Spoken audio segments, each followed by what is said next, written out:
சேலம், ஈரோட்டில் 108 டிகிரி ஃபாரன்ஹீட்டை தாண்டி வெயில் கொளுத்தியதால் மக்கள் அவதி.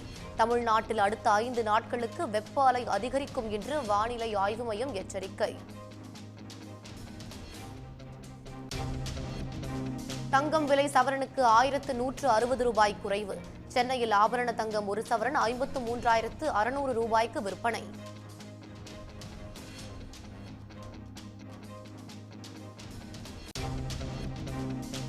பிரதமர் மோடியின் வெறுப்பு பேச்சு குறித்து 20,000க்கும் மேற்பட்டோர் தேர்தல் ஆணையத்தில் புகார். மோடி மீதான புகார்கள் குறித்து தேர்தல் ஆணையம் பரிசீலித்து வருவதாக தகவல்.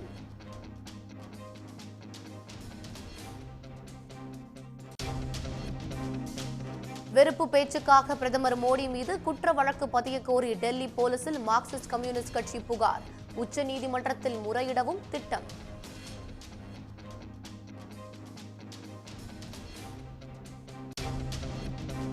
ராஜஸ்தான் பிரச்சாரத்தில் பிரதமர் மோடி மீண்டும் சர்ச்சை பேச்சு. பட்டியல் பழங்குடியினருக்கான இடஒதுக்கீட்டை குறைத்து இஸ்லாமியர்களுக்கு இடஒதுக்கீடு வழங்க காங்கிரஸ் முயன்றதாக குற்றச்சாட்டு.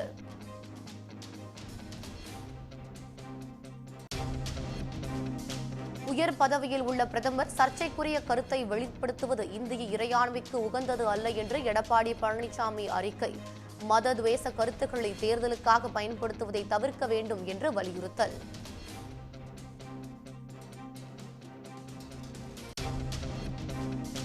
இரண்டாம் கட்ட தேர்தலுக்கான தேர்தல் பரப்புரை நாளை மாலையுடன் ஓய்கிறது. கேரளா, கர்நாடகாவில் அனல் பறந்த இறுதிக்கட்ட பிரச்சாரம்.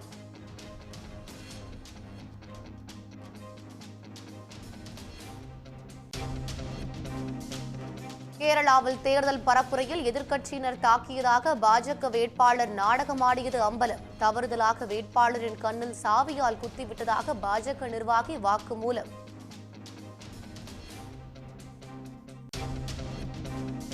அதானி நிறுவன மோசடி குறித்த செபி விசாரணை அறிக்கையை உடனடியாக வெளியிட காங்கிரஸ் வலியுறுத்தல்.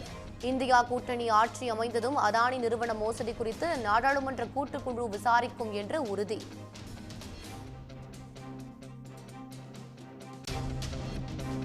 பச்சை பட்டுடுத்தி வைகை ஆற்றில் இறங்கினார் கள்ளழகர்.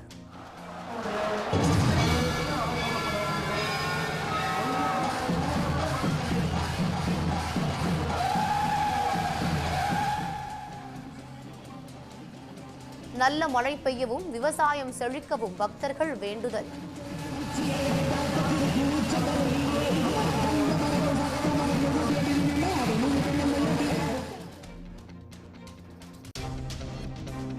சித்ரா பௌர்ணமியையொட்டி தமிழ்நாடு முழுவதும் களை கட்டிய திருவிழாக்கள். பல்வேறு கோயில்களில் விமர்சையாக நடைபெற்ற தேர் திருவிழாவில் திரளான பக்தர்கள் பங்கேற்று சாமி தரிசனம்.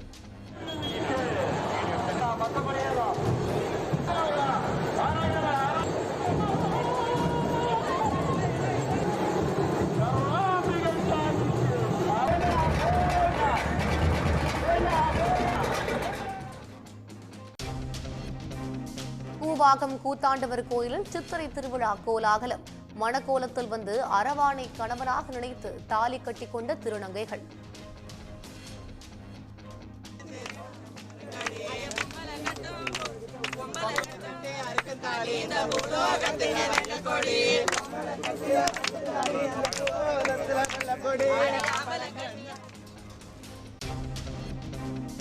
மாணவிக்கு பாலியல் தொல்லை அளித்த புகாரில் கலாக்ஷேத்ரா முன்னாள் பேராசிரியர் கைது. வெளிநாட்டில் வசிக்கும் முன்னாள் மாணவி ஆன்லைன் மூலம் அளித்த புகாரில் போலீஸ் நடவடிக்கை.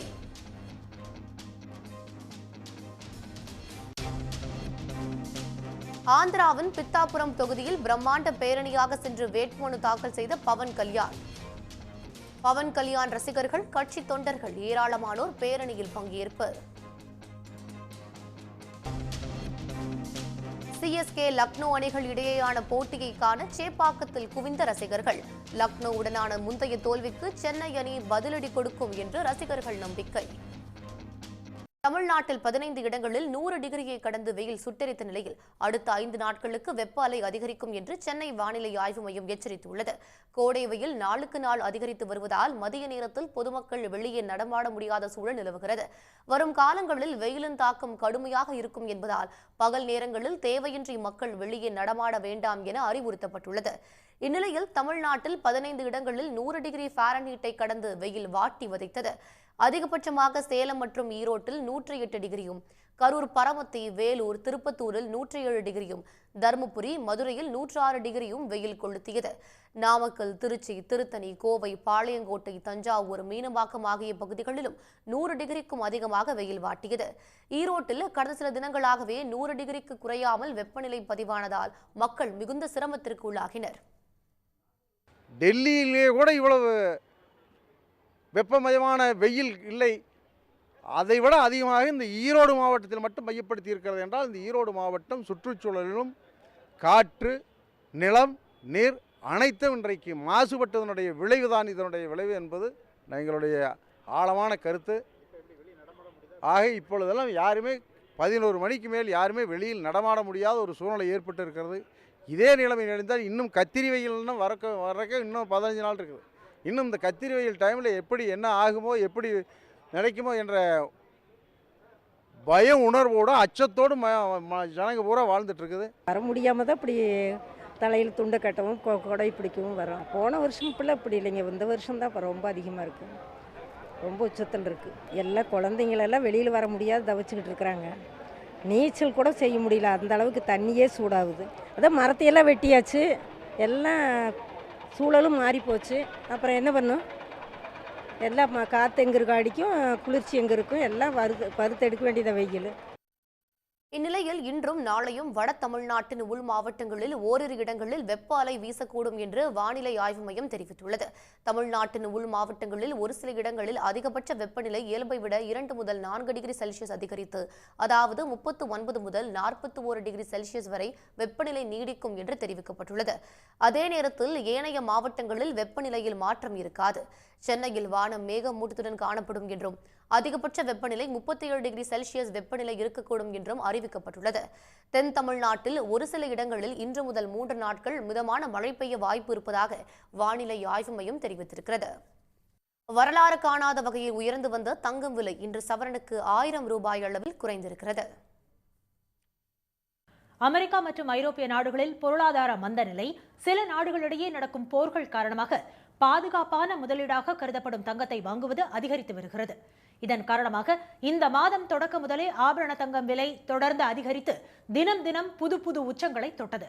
சவரன் 55,000க்கும் மேல் உயர்ந்த தங்கம் விலை கடந்த சில நாட்களாக படிப்படியாக குறைந்து வந்த நிலையில் இன்று சவரனுக்கு 1160 ரூபாய் அளவுக்கு சரிந்தது. சென்னையில் ஆபரண தங்கம் விலை சவரன் 53,600 ரூபாயாகவும் 1 கிராம் 6,700 ரூபாயாகவும் உள்ளது. வெள்ளி விலையும் கிராமுக்கு 2 ரூபாய் 50 காசுகள் குறைந்து 1 கிராம் 86 ரூபாய் 50 காசுகளாக உள்ளது. தங்கம் விலை ஓரளவுக்கு குறைந்ததால் பல நகரங்களிலும் ஏற்கனவே திட்டமிட்டதை விட குறைந்த அளவுக்காவது நகை வாங்க எண்ணி மக்கள் நகை கடைகளுக்கு வருவதை காண முடிந்தது. பையனுக்கு கல்யாணம் ஒரு 2-3 மாசமாவே எடுக்கலான்னு பார்த்துட்டு இருக்கோம். நகை கம்மியாகும்னு பார்த்துட்டே இருக்கிறேங்க. கம்மி ஆகிற மாதிரியே இல்லை.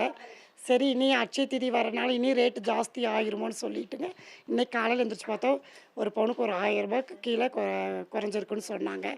சரி, அதனால் எடுக்க வந்துட்டேங்க. தங்கத்தின் விலை குறைவு தற்காலிகமானதாகத்தான் இருக்கும் என்று தங்க நகை தயாரிப்பாளர்களும் விற்பனையாளர்களும் தெரிவித்தனர். பிரதமர் மோடி பேசிய சர்ச்சை பேச்சுக்கு எதிராக காங்கிரஸ் கட்சி அளித்திருக்கும் புகார் மனுவை இந்திய தேர்தல் ஆணையம் பரிசீலனைக்கு எடுத்துக் கொண்டிருப்பதாக தகவல் வெளியாகியுள்ளது. ராஜஸ்தானில் 3 நாட்களுக்கு முன்னர் நடைபெற்ற பிரச்சார கூட்டத்தில் வெறுப்பு விதைக்கும் வகையில் பேசியதாக பிரதமர் மோடி மீது தேர்தல் ஆணையத்தில் காங்கிரஸ் கட்சி நேற்று புகார் அளித்தது. காங்கிரஸ் கட்சி ஆட்சிக்கு வந்தால் இந்து பெண்களின் தாலியை கூட பறித்து இஸ்லாமியர்களுக்கு பங்கிட்டு கொடுத்து விடுவார்கள் என்று பேசிய பிரதமர் மோடி மீது நடவடிக்கை எடுக்க வேண்டும் என்பது காங்கிரஸ் கட்சியின் கோரிக்கை.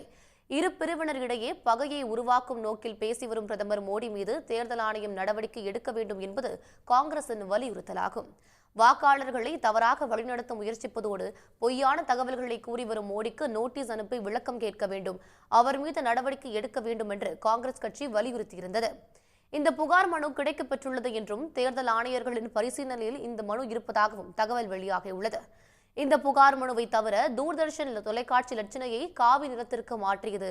காசர்கோட்டில் வாக்குப்பதிவு இயந்திரத்தில் பாஜகவுக்கு இரட்டை வாக்குகள் பதிவானது உள்ளிட்ட 16 புகார்களையும் தேர்தல் ஆணையத்தில் காங்கிரஸ் கட்சி அளித்திருப்பது குறிப்பிடத்தக்கது. பழங்குடியினர் மற்றும் பட்டியல் இனத்தவருக்கான இடஒதுக்கீட்டை பறித்து இஸ்லாமியர்களுக்கு கொடுக்க காங்கிரஸ் முயற்சித்ததாக மீண்டும் சர்ச்சைக்குரிய வகையில் பிரதமர் மோடி பேசியிருப்பது விவாதத்தை கிளப்பியுள்ளது. ராஜஸ்தான் மாநிலம் பன்ஸ்வாராவில் நடைபெற்ற தேர்தல் பரப்புரை கூட்டத்தில் பேசும்போது இந்துக்களின் சொத்துக்களை பறித்து இஸ்லாமியர்களுக்கு பங்கிட்டு கொடுக்க காங்கிரஸ் திட்டமிட்டிருப்பதாக பிரதமர் மோடி கூறியது நாடு முழுவதும் சர்ச்சையை கிளப்பியது.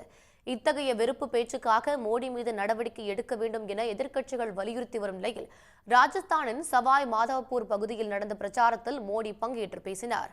அப்போது 2004ஆம் ஆண்டு ஆந்திராவில் பழங்குடியினர் மற்றும் பட்டியல் இனத்தவரின் இடஒதுக்கீட்டை பறித்து இஸ்லாமியர்களுக்கு கொடுக்க காங்கிரஸ் முயற்சித்ததாக குற்றம் சாட்டினார். தாழ்த்தப்பட்ட, பிற்படுத்தப்பட்ட மற்றும் பழங்குடி மக்களுக்கு இடஒதுக்கீட்டை அம்பேத்கர் வழங்கியிருக்கும் நிலையில் இஸ்லாமியர்களுக்கு மத அடிப்படையில் இடஒதுக்கீடு வழங்க காங்கிரசும் இந்தியா கூட்டணியும் முயற்சிப்பதாகவும் மோடி புகார் தெரிவித்தார். आरक्षण का जो हक बाबा साहब ने दलित, पिछड़ों और आदिवासियों को दिया, कांग्रेस और इंडिया अलायंस वाले उसे मजहब के आधार पर मुसलमानों को देना चाहते थे. இந்துக்களின் சொத்துக்கள் குறித்து தன்னுடைய பேச்சுக்கு விளக்கம் அளித்த மோடி காங்கிரஸ் கட்சியை பற்றிய உண்மைகளையே தான் பேசுவதாக தெரிவித்தார். பிரதமர் மோடியின் பேச்சுக்கு பதிலடி கொடுத்துள்ள காங்கிரஸ் மக்களவை உறுப்பினர் மாணிக்கம் தாக்கூர், இந்தியாவில் இடஒதுக்கீட்டை கொண்டு வந்து 75 ஆண்டுகளாக நடைமுறைப்படுத்தியது காங்கிரஸ் கட்சிதான் என தெரிவித்துள்ளார். RSS இயக்கம் எப்போதும் இடஒதுக்கீட்டுக்கு எதிராகவே செயல்பட்டிருப்பதாகவும் அவர் விமர்சித்துள்ளார். இஸ்லாமியர்கள் அதிக குழந்தை பெற்றுக் கொள்பவர்கள் என பிரதமர் மோடியின் சர்ச்சை பேச்சு உள்நோக்கம் கொண்டது என கண்டனம் எழுந்திருக்கும் நிலையில் ஒன்றிய அரசின் புள்ளி விவரங்களும் அதை உறுதிப்படுத்துகின்றன. குழந்தை பெற்றுக்கொள்ளும் விகிதத்தை பொறுத்தவரை இந்து மற்றும் இஸ்லாமிய பெண்களிடையே 0.41% வேறுபாடு இருப்பதும் தெரிய வந்துள்ளது. இதுகுறித்து விரிவாக பார்க்கலாம். ராஜஸ்தானில் நடைபெற்ற தேர்தல் பரப்புரையில் பேசிய பிரதமர் மோடி இந்தியாவில் உள்ள இஸ்லாமியர்களை ஊடுருவியவர்கள் என்றும் அதிக எண்ணிக்கையிலான குழந்தைகள் பெற்றவர்கள் என்றும் விமர்சித்தார். ஆனால் ஒன்றிய அரசின் தரவுகளின்படி இந்துக்களுக்கும் இஸ்லாமியர்களுக்கும் இடையே குழந்தை பெற்றுக் கொள்ளும் விகிதத்தில் பெரிய அளவில் வேறுபாடுகள் இல்லை என்பது தெரியவந்துள்ளது. அதாவது 2019-21ஆம் ஆண்டுகளில் எடுக்கப்பட்ட கணக்கெடுப்பின்படி இந்து பெண்கள் குழந்தை பெற்றுக் கொள்ளும் விகிதம் 1.94ஆகவும் இஸ்லாமிய பெண்கள் குழந்தை பெற்றுக் கொள்ளும் விகிதம் 2.36ஆகவும் உள்ளது. இரு மதத்தினருக்கும் இடையேயான குழந்தை பிறப்பு விகித வேறுபாடு 0.41 மட்டுமே. கடந்த 20 ஆண்டுகளாக இந்து, முஸ்லிம் என இரு மதங்களைச் சேர்ந்த பெண்கள் குழந்தை பெற்றுக் கொள்ளும் விகிதம் சரிவையே சந்தித்துள்ளது. 1998 முதல் 99ஆம் ஆண்டில் இந்து பெண்கள் குழந்தை பெற்றுக் கொள்ளும் விகிதம் சராசரியாக 2.78ஆக இருந்துள்ளது. இஸ்லாமிய பெண்கள் குழந்தை பெறும் விகிதம் 3.59ஆக இருந்துள்ளது. கடந்த 20 ஆண்டுகளில் குழந்தை பெற்றுக் கொள்ளும் விகிதம் இந்து பெண்களுக்கு 1.94ஆகவும் இஸ்லாமிய பெண்கள் மத்தியில் 2.36ஆகவும் குறைந்துள்ளது. கிறிஸ்தவர்கள், சீக்கியர்கள் என அனைத்து மதத்தைச் சேர்ந்த பெண்களும் குழந்தை பெற்றுக் கொள்ளும் விகிதமும் சரிவை சந்தித்தாலும் இஸ்லாமியர்கள் குழந்தை பெறும் விகிதமே அதிக சரிவை சந்தித்துள்ளது. இந்தியாவின் அதிக மக்கள் தொகை கொண்ட உத்தரப்பிரதேசம், பீகார், மகாராஷ்டிரா, மேற்கு வங்கம், மத்திய பிரதேசம் ஆகிய மாநிலங்களிலும் இந்து, முஸ்லிம்கள் இடையேயான குழந்தை பெற்றுக் கொள்ளும் விகிதத்தில் இருக்கும் வேறுபாடு தொடர்ந்து குறைந்து வருகிறது. உதாரணமாக 2005 முதல் 2006ஆம் ஆண்டில் உத்தரப்பிரதேசத்தில் இந்து குழந்தை பெற்றுக் கொள்ளும் விகிதம் 3.73ஆக இருந்தபோது இஸ்லாமியர்களில் 4.33ஆக இருந்தது. இந்த விகிதம் 2019-21ஆம் ஆண்டில் இந்து பெண்கள் மத்தியில் 2.29ஆகவும் இஸ்லாமிய பெண்கள் மத்தியில் 2.66ஆகவும் குறைந்துள்ளது. இதன் மூலம் குழந்தை பெற்றுக் கொள்ளும் விகிதத்தில் இந்து, முஸ்லிம் இடையே பெரிய வேறுபாடு இல்லாதது உறுதியாகியிருப்பதுடன் மோடியின் பேச்சு உள்நோக்கம் கொண்டது என்பதும் அம்பலமாக இருப்பதாகவும் அரசியல் விமர்சகர்கள் கூறியுள்ளனர். தேர்தல் பரப்புரையில் பிரதமர் மோடி சர்ச்சைக்குரிய வகையில் பேசியது ஏற்புடையது அல்ல என்று அதிமுக பொதுச் செயலாளர் எடப்பாடி பழனிசாமி தெரிவித்துள்ளார். பிரதமர் மோடி சில தினங்களுக்கு முன்பு ராஜஸ்தான் மாநிலம் பன்ஸ்வாராவில் தேர்தல் பரப்புரையில் இஸ்லாமியர்கள் குறித்து பேசியதற்கு நாடு முழுவதும் கண்டனம் வலுத்துள்ளது. இதுகுறித்து அதிமுக பொதுச் செயலாளர் எடப்பாடி பழனிசாமி விடுத்திருக்கும் அறிக்கையில், வாக்கு வங்கி அரசியலுக்காக உயர் பதவியில் உள்ள பிரதமர் சர்ச்சைக்குரிய கருத்தை கூறுவது இந்திய இறையாண்மைக்கு உகந்தது அல்ல என்று குறிப்பிட்டுள்ளார். ஆனால் கண்டனம் தெரிவிக்கவில்லையே என சென்னையில் பேட்டியளித்த அதிமுக முன்னாள் அமைச்சர் ஜெயக்குமாரிடம் கேள்வி எழுப்பப்பட்டது. மததுவேஷம் என்றாலே கண்டனம் தானே என்று அவர் அதற்கு விளக்கமளித்தார். மதத்வேஷ பேச்சுனா என்ன? இதை விட என்ன மதத்வேஷ பேச்சு? மதத்வேஷ பேச்சு வந்து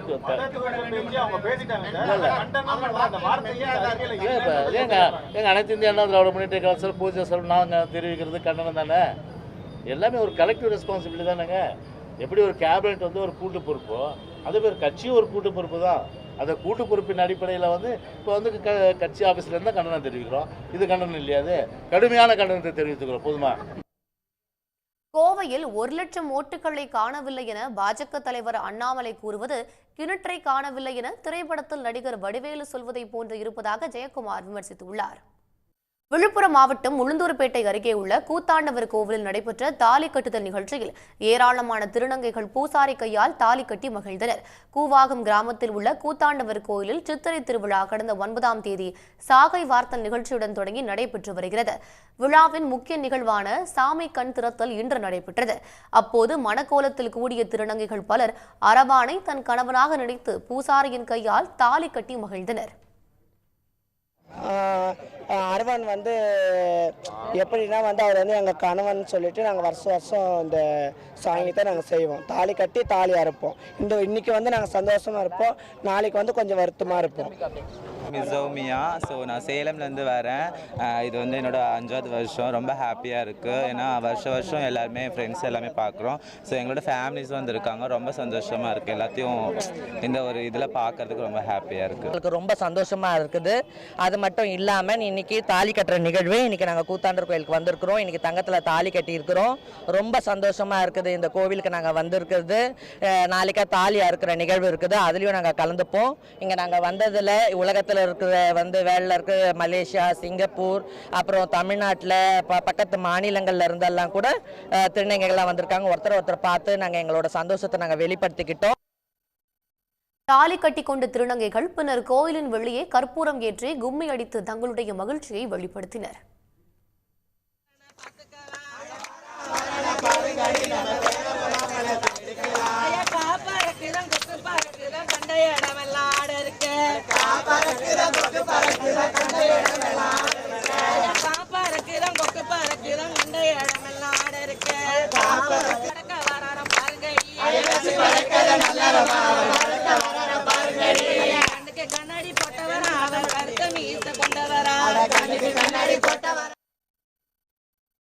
நாளை புதன்கிழமை தேரோட்டம் நடைபெற உள்ளது. கூவாகம் கிராமத்தின் முக்கிய வீதிகள் வழியாக அழிகளத்தை நோக்கி தேர் புறப்படும். அதுவரை ஆட்டம் பாட்டத்துடன் கொண்டாடும் திருநங்கைகள் தேர் அழிகளம் நோக்கி புறப்பட்டதும் தாலியை அறுத்துக்கொண்டு வெள்ளை புடவை உடுத்தி விதவை கோலத்தில் மாறிவிடுவர்.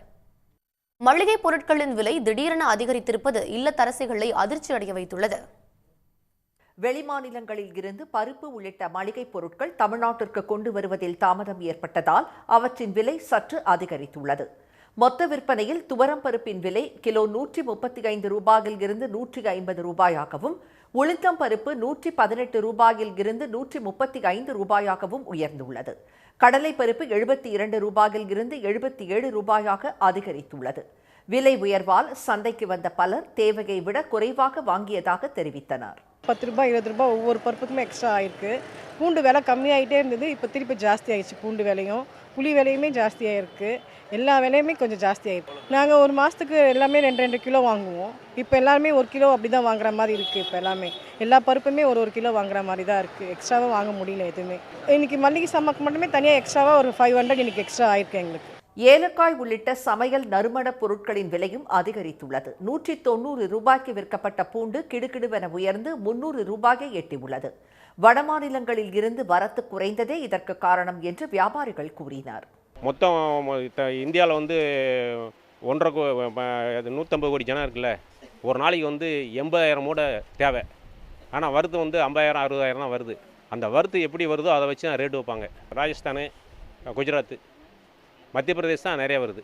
4-5 மார்க்கெட் பெரிய மார்க்கெட் இருக்குது. டெய்லி 20,000 மூடை வந்துட்டு இருந்தது. இப்போது கடந்த ஒரு வாரமாக 10,000 மூடை 8,000 மூடை தான் வருது. அதே சமயம் சீரகம் போன்ற சில பொருட்களின் விலை குறைந்துள்ளதாக வியாபாரிகள் தெரிவித்தனர். மளிகை பொருட்களின் விலை 10 ரூபாய் அதிகரிக்கும் போதே சில்லறை விற்பனை கடைகளில் அதிக விலைக்கு விற்பனை செய்யப்படுவதாக குற்றம் சாட்டிய பொதுமக்கள் அதை தடுக்க அரசு நடவடிக்கை எடுக்க வேண்டும் என்று வலியுறுத்தினர். கர்நாடகாவில் 20 தொகுதிகளில் காங்கிரஸ் வெற்றி பெறும் என தெரிவித்துள்ள அம்மாநில துணை முதலமைச்சர் டி.கே. சிவக்குமார் ஒட்டுமொத்த தென்னிந்தியாவையும் மோடி அரசு புறக்கணித்து உள்ளதாக குற்றம் சாட்டியுள்ளார். கர்நாடகா துணை முதலமைச்சர் டி.கே. சிவக்குமாருடன் நமது செய்தியாளர் குணசேகர் நடத்திய நேர்காணலை இப்போது பார்க்கலாம். பரபரப்பான கர்நாடக தேர்தல் களத்தில் தற்பொழுது துணை முதலமைச்சர் டி.கே. சிவக்குமார் ஒரு தீவிரமான பிரச்சாரத்தில் ஈடுபட்டிருக்காரு. அவரு கூட தான் நம்ம இப்போ இருக்கோம். அவர்கிட்ட இந்த தேர்தல் களம் குறித்த சில விஷயங்களை அவர்கிட்ட கேட்கலாம். சார் வணக்கம். இந்த தேர்தல் களம் எப்படி இருக்கு? எதை மையப்படுத்தி இந்த பிரச்சாரத்தில் நீங்க ஈடுபட்டு இருக்கீங்க? காங்கிரஸ் கட்சி எதை மையப்படுத்தி இருக்கு? See, there is a very good strength. There is a good support from the public. You have done a good job. You have seen your cameras. The people are showing a lot of love. We will win hands down in this constituency. And with the entire state, we will win with a comfortable number. இந்த அவங்களுடைய பிரச்சாரத்தை எப்படி நீங்க எதிர்கொள்றீங்க? இது இங்க எடுபடுமா அந்த பிரச்சாரம்? No Modi way, no BJP way. Only Congress way, Congress guarantee way. எவ்வளவு சீட்ஸ் வந்து காங்கிரஸ் வந்து இங்க வின் பண்ணும் அப்படின்ட்டு நீங்க ஒரு எதிர்பார்ப்பு இருக்கு? 20 சீட், 20 seats. இப்போ நீங்க உங்க பிரச்சாரத்தில் பார்க்கும்போது காலி சொம்பு வச்சுட்டு நீங்க அந்த பிரச்சாரம் பண்றீங்க. அது எந்த அளவுக்கு மக்கள்கிட்ட ஈடுபடும்? Central government has given this chombo. Hey, chombo kodali. They has given a empty vessel. Empty vessel here. They did not give tax. They did not give anything. They did not give water. They did not help anything. So we have given an advertisement that you are giving a empty vessel. So entire South India. It is not only for Karnataka, even for Tamil Nadu, Andhra, Kerala, Karnataka. So empty vessel make no noise. So you have given chombo. We have given advertisement. That is why Prime Minister is looking at this. Thank you, sir. பொது மன்னிப்பு கோரும் விளம்பரத்தை பத்திரிகைகளில் மிகச்சிறிய அளவில் வெளியிட்ட பதஞ்சலி நிறுவனத்திற்கு கண்டனம் தெரிவித்துள்ள உச்சநீதிமன்றம் போலி விளம்பரங்களை தடுக்க எடுக்கப்பட்ட நடவடிக்கைகள் பற்றி அறிக்கை தாக்கல் செய்ய உச்சநீதிமன்றத்திற்கு உத்தரவிட்டுள்ளது. அலோபதி மருத்துவத்தின் தரத்தை சீர்குலைக்கும் வகையில் பதஞ்சலி நிறுவனம் விளம்பரம் செய்வதாக குற்றம் சாட்டி இந்திய மருத்துவ சங்கம் வழக்கு தொடர்ந்தது.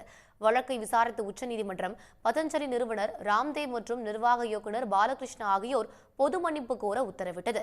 வழக்கு மீண்டும் இன்று விசாரணைக்கு வந்தபோது பத்திரிகைகளில் வெளியிடப்பட்ட பொது மன்னிப்பு கோரும் விளம்பர நகலை பதஞ்சலி நிறுவன வழக்கறிஞர் தாக்கல் செய்தார்.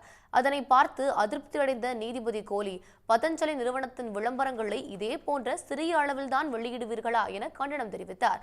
விளம்பரங்களின் நகலை பெரிதுபடுத்தி எடுத்து வரக்கூடாது என தெரிவித்த நீதிபதி கோலி பத்திரிகையில் வெளியிடப்பட்ட விளம்பரத்தை கத்தரித்து எடுத்து வர வேண்டும், அப்போதுதான் சரியான அளவு தெரியும் என்றும் தெரிவித்தார்.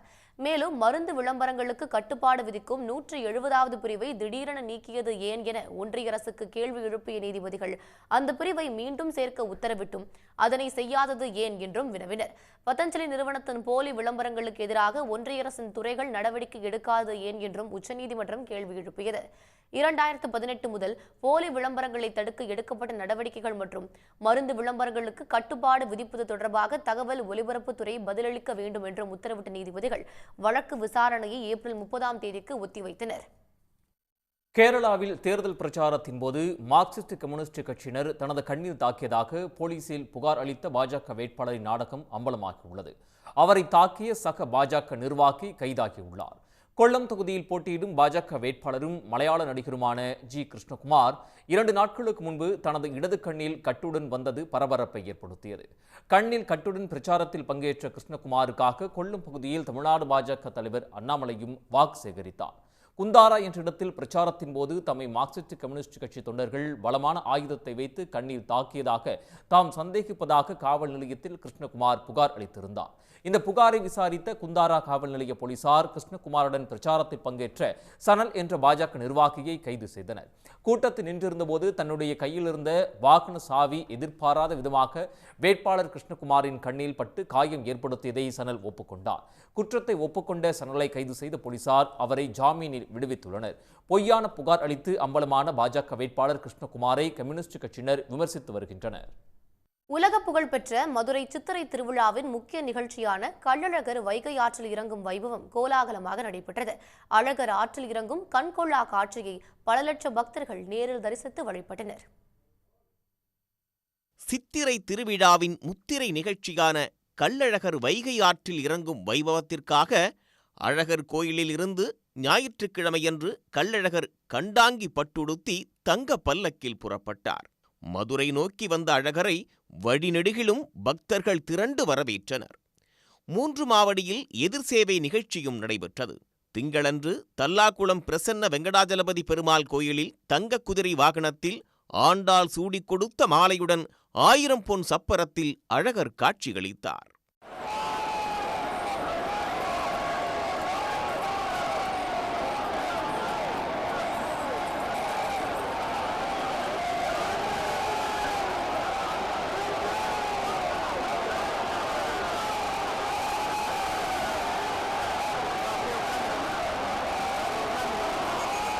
தொடர்ந்து அதிகாலை வைகையாறு நோக்கி புறப்பட்ட கள்ளழகரை தமுக்கம் பகுதி தொடங்கி கோரிப்பாளையம், ஆழ்வார்புரம் பகுதிகளில் கருப்பண்ணசாமி வேடமிட்ட பக்தர்கள் தண்ணீரை பீச்சு அடித்தும் ஆடிப்பாடியும் உற்சாகமாக வரவேற்றனர்.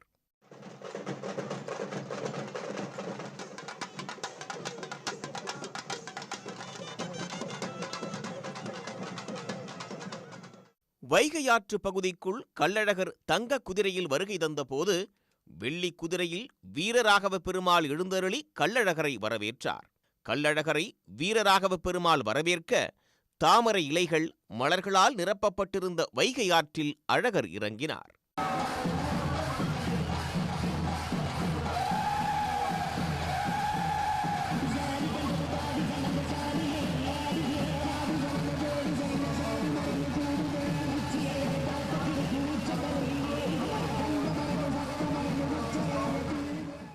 அழகா கள்ளழகா என முழக்கமிட்ட பக்தர்கள் தண்ணீரை பீச்சு அடித்தும் பக்தர்கள் கைகளில் சர்க்கரை தீபத்தை ஏந்தியும் அழகரை வணங்கினர்.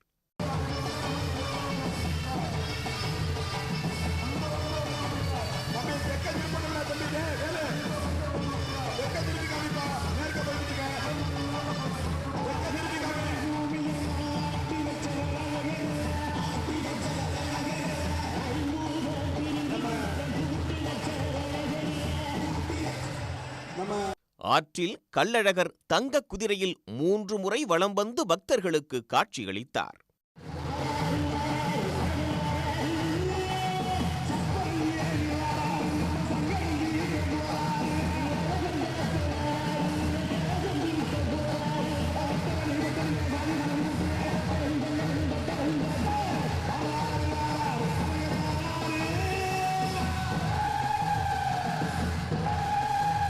சித்திரை திருவிழா அருமையான ஒரு நிகழ்வு. மெய் சிலுத்துச்சு. எங்களுக்கு பார்க்கும் போதே கண்ணெல்லாம் கலங்கிடுச்சு. இந்த மக்களா நாங்களும் ஒருத்தரா இருக்கும் போது நினைக்க ரொம்ப பெருமையா இருக்கு. மதுரையில இருந்து வராமலும் மற்ற மாவட்டத்துல இருந்தும் வந்து கலர்களை பார்த்து தீபாவளம் காட்டி இது பண்ணுவாங்க. நான் திருச்சி ஆக்சுவலாக வந்து ஒரு ஃபெஸ்டிவலை வந்து ஒரு ஊரே சேர்ந்துலாம் கொண்டாடினது கிடையாது. நான் அப்படி பார்த்தது கிடையாது. ஆனால் இப்போ ஒரு ஃபெஸ்டிவலை ஊரே சேர்ந்து கொண்டாடுறது பார்க்கும்போது செம. மதுரை பீப்புளெலாம் ஆசம், செம. தொடர்ந்து மண்டகப்படியில் கள்ளழகர் மற்றும் வீரராகவ பெருமாளுக்கு சிறப்பு அபிஷேக பூஜைகள் நடத்தப்பட்டன. கள்ளழகர் ஆற்றில் இறங்கியதை அடுத்து பக்தர்கள் பலர் மொட்டையடித்து நேர்த்திக்கடன் செலுத்தினர். அழகர் ஆற்றில் இறங்கியதால் மழை மும்மாறி பொழிந்து விவசாயம் செழிக்கும் என்பது பக்தர்களின் நம்பிக்கையாக உள்ளது. அரசியல் பிரமுகர்கள், திரைப்பிரபலங்கள் என பலரும் கள்ளழகரை காண திரண்டிருந்தனர். வைகை ஆற்றங்கரை மக்கள் கூட்டத்தால் நிரம்பி வழிந்தது. குறிப்பாக மதுரையில் இந்த விழா என்பது உண்மையிலே மகிழ்ச்சியான விழா தரும். நான் மதுரைக்காரன்ப்பா, மதுரைக்காரன் இல்லையா? எல்லா மக்களும் சுபிட்சமாக இருக்கும். ஆண்டுதோறும் ஆண்டவனை தரிசிக்கின்ற அந்த பாக்கியம் கிடைக்கணும். என் குடும்பம் எல்லாரும், என் நண்பர்கள் எல்லாரும், என் குடும்பம் என்ற தமிழ் குடும்பங்கள் அனைத்து மக்களும் நன்றாக வாழணும். மழை பெய்யணும், மக்கள் சுபிட்சமாக இருக்கணும் அப்படின்னு வேண்டிக்கிட்டோம். அப்பா என்னை தூக்கி தோளில் உட்கார வச்சு சாமியை பாரான்னு சொல்லி இந்த லட்சக்கணக்கான கூட்டத்துக்குள்ள நின்று அவர் சோடு மேலே ஏறி ஒரு சாமி மேலே உட்காந்து இன்னொரு சாமியை பார்த்தது அது. அதுக்கப்புறம் அப்பப்போ வந்துட்டு போய்கிட்டே இருப்பேன். சில வருடங்கள் அது மிஸ் ஆகுது. இந்த வருடம் கண்டிப்பாக அழகரை பார்க்கறதுக்காக வந்திருக்கேன். லட்சக்கணக்கான மக்கள் உள்ளே இருக்காங்க. ரொம்ப சந்தோஷமாக இருக்குது. வடகரை பகுதியில் தடுப்பு வேலிகளோடு கூடிய பாதையில் பக்தர்கள் வரிசையாக அனுமதிக்கப்பட்டு தென்கரை வழியாக உள்ள படிக்கட்டில் வெளியேறும் வகையில் ஏற்பாடுகள் செய்யப்பட்டிருந்தன. கள்ளழகர் ஆற்றில் இறங்கும் வைபவத்தையொட்டி மதுரை நகரமே திருவிழா கோலம் பூண்டு காணப்பட்டது. உடனுக்குடன் செய்திகளை தெரிந்து கொள்ள சன் நியூஸ் பெல் ஐகானை கிளிக் பண்ணுங்க.